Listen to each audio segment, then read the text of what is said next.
G'day cocktail lovers, I hope you've been keeping well. I hope you're ready for another cocktail and a bit of a talk about the history of this one. So we're coming up on Martini Day. Of course a martini has its day, and I love martinis, and why not? And I'm going to talk about the James Bond Vesper Martini. I have talked about this, I think, on Martini Day last year. It was either on Martini Day or on Ian Fleming's birthday I talked about it.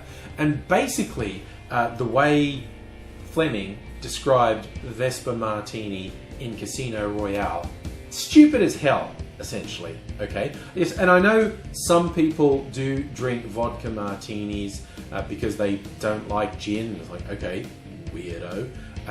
But if you're not absolutely familiar with the Vesper Martini, the way it's described, it's 3 parts gin. He specifies Gordon's for some reason. 3 parts gin, 1 part vodka, half a part Pinot Lillet, which is an aromatized wine which doesn't actually exist anymore. But I've always thought, well, that's just stupid. Why are you putting the vodka in there? Just have a gin martini, for God's sake. I personally am a fan of a quite dry gin martini, at least 4 parts gin to 1 part vermouth, if not 6 parts gin to 1 part vermouth. Mrs. Angry, on the other hand, we've discovered what she likes is a very unconventional 50-50, and it's made with sweet vermouth rather than dry vermouth, which would freak a lot of people out. But I've also heard some people go, oh, that we call that a red martini. So yeah, cool. So honestly, in the whole scale of things, the Vesper Martini is not that unusual. It kind of seems dumb, particularly, the line that became famous, shaken, not stirred. If you ever want to really piss off bar staff, say that thinking you're James Bond cool, and they will think you're the biggest dickhead on the planet. Hot tip from me, don't do that in bars. But I actually saw a pretty good defense of a Vesper Martini recently, and it's namely that, okay, for some people, gin can be a bit overpowering when it's that dominant in a drink. So if you put a bit of vodka in, you're diluting the gin flavour a bit, but you're not diluting the alcohol content. And honestly, that's not completely unreasonable. So what I thought I'd do, I'm going to do a comparison. I'm going to do the Vesper as described by Fleming, who incidentally did not know what he was talking about. I've read articles where they said in an interview later in life, Fleming said, yeah, he kind of made that up, and he actually ordered one at a bar later and he didn't like it. So that wasn't like his favourite drink or anything. It was he made it up out of ignorance, and he ended up not liking it. So I'm going to make the Fleming guide, and then I'm going to make one that's just gin. But I'm going to split it between 2 types of gin. It's going to be 3 parts dry gin and 1 part a citrusy aromatic gin. And I'm going to compare and see which one I like. If I actually significantly dislike the martini done to the Fleming recipe with the vodka, or if they're both okay, or what. Just fun. I like experimenting. Let's go. As I said, the Vesper recipe is 3 parts gin to 1 part vodka to half a part aromatized wine. Now you can interpret that as you want. A lot of people will go, okay, it's going to be 1.5 ounces gin, half an ounce vodka, 1/4 of an ounce of the aromatized wine. Or you can man the hell up and treat that as ounces. My martini glasses are quite high capacity, so you know what? What the hell? I'm going ounces.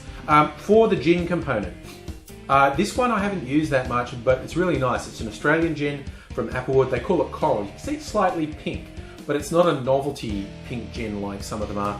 This is actually using Australian botanicals, including, and I'll get it straight from the bottle, it's like strawberry gum, rye berries, and there's salinity from carcalla.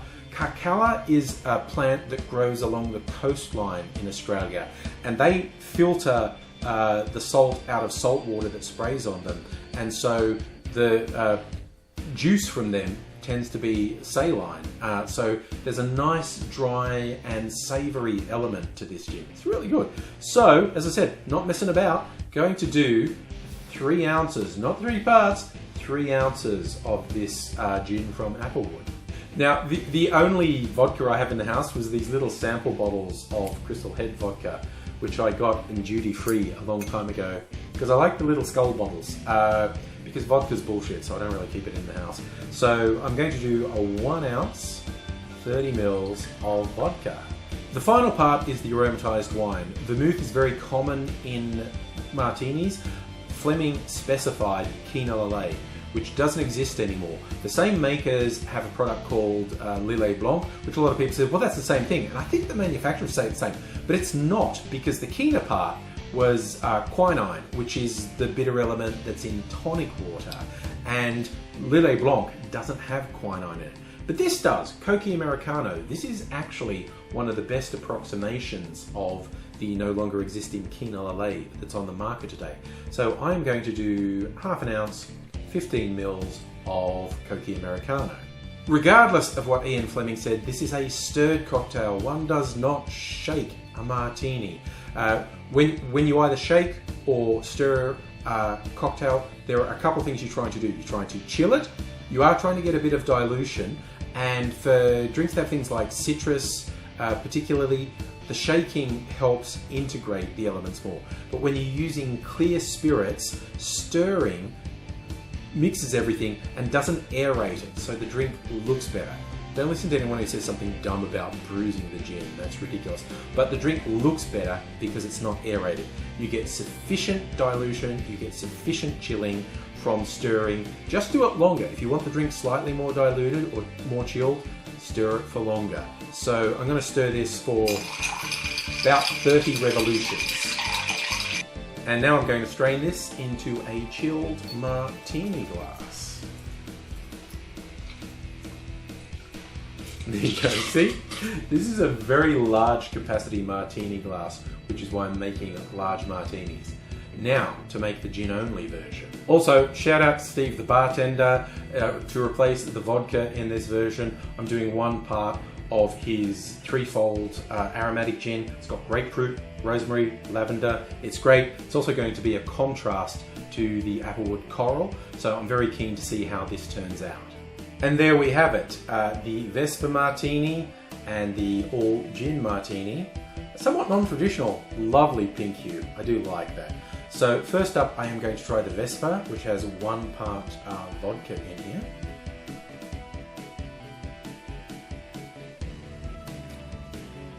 And that's not bad. It's a good quality gin, it's a good quality vodka, it's a good quality aromatized wine. There's nothing bad about that drink, honestly. But this one that I've made with all gin, what do I think is the difference?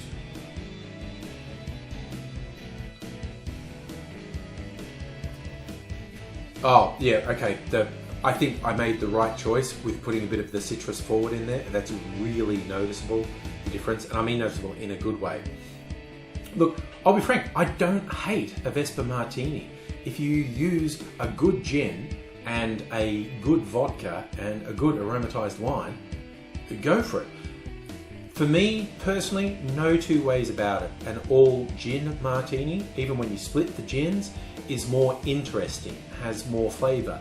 But for some people, that's the literal advantage of the Vesper Martini. Diluting the gin flavor a little with vodka gives you the same alcohol kick, and a martini is one of the booziest cocktails you can get. So it dilutes the gin flavor, which is not everyone's cup of tea, but it doesn't dilute the alcohol kick at all. So it's honestly, it's worth exploring.